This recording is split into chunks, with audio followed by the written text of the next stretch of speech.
Kagongo kwa taarifa hiyo. Mtazamaji, tuzidi kukutaarifu, kumbuka taarifa hizi pia unazipokea kupitia mitandao yetu yote ya kijamii.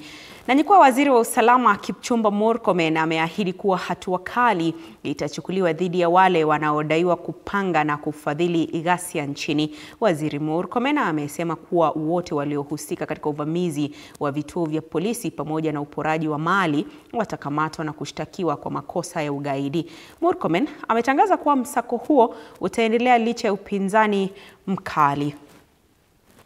I want everybody who is challenging us and challenging the DCI and DPP and the criminal justice system to explain to me, if you invade a police station and burn it and steal guns and burn police lines and their houses, and you beat police officer, you burn courts, you burn administration units, you burn vehicles, you burn people's businesses.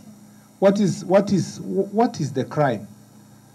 What is that crime if it's not terrorism? What is the definition of terrorism? Citizens of this republic who are organizing criminals in the name of protests and demonstrations and picketing are also paying these people to cause havoc and burn people's properties and government installations. They think that those are protesters. They are not. Those are terrorists.